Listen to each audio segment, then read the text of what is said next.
Bonjour à tous.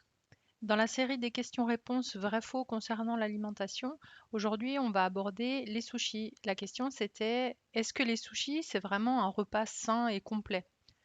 La réponse c'est comme souvent en matière de santé et d'alimentation, ça dépend.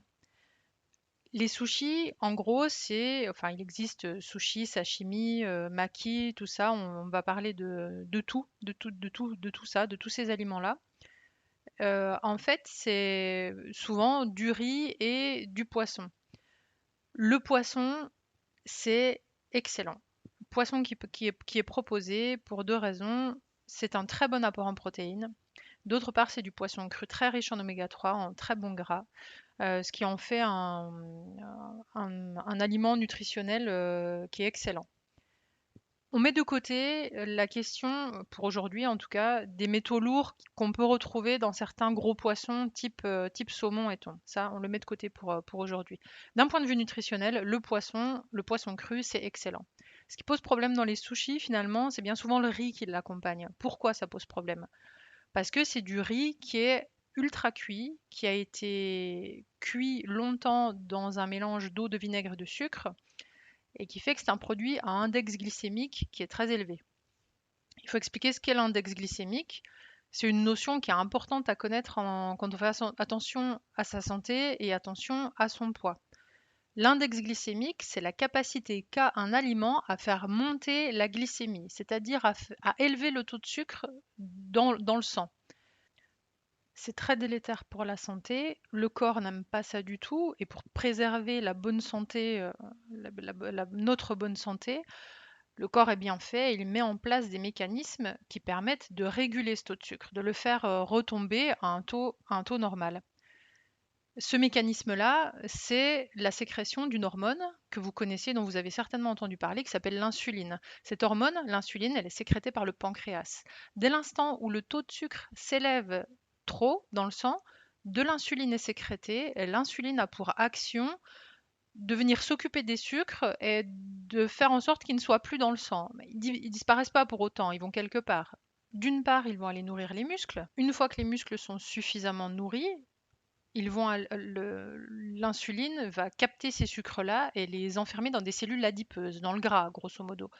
Du gras qui va venir se loger dans votre ventre, dans vos hanches, dans vos fesses, voilà, tout ça. D'où l'intérêt de faire du sport. Le muscle ayant besoin de sucre, si vous faire de la musculation régulièrement, de l'activité physique régulièrement, ça va aider aussi à ne pas, on le comprend bien comme ça, à ne pas favoriser le stockage de graisse. On va donc également faire attention à l'index glycémique des aliments.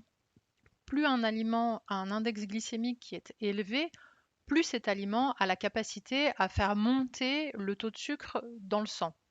Plus il a un index glycémique faible, moins il fera monter le taux de sucre dans le sang.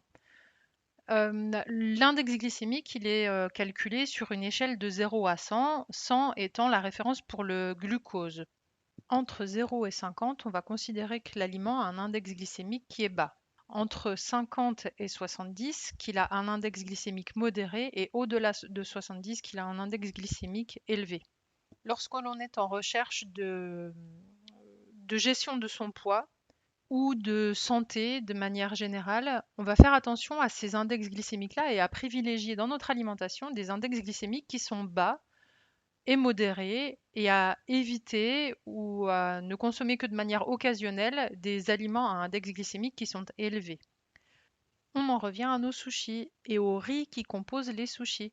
C'est pas tant le riz en lui-même qui pose problème, mais c'est la manière dont il a été cuisiné. D'une part, il a été cuit dans un mélange d'eau, de vinaigre et de sucre, ce qui fait que son index glycémique a augmenté.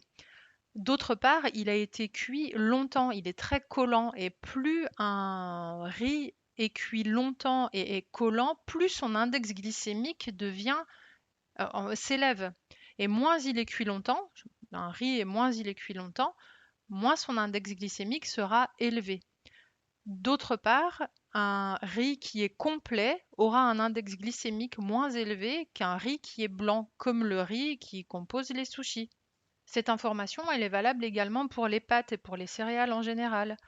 Les pâtes, plus elles sont cuites, plus elles auront un index glycémique élevé. Plus vous les consommerez al dente, plus elles auront un index glycémique qui sera modéré. Il sera jamais faible, mais il sera modéré en tout cas. Et les pâtes, si elles sont complètes, auront un index glycémique qui sera plus faible que si les pâtes sont, on dit blanches, c'est-à-dire pas complètes ou demi-complètes. Conclusion, on mange des sushis.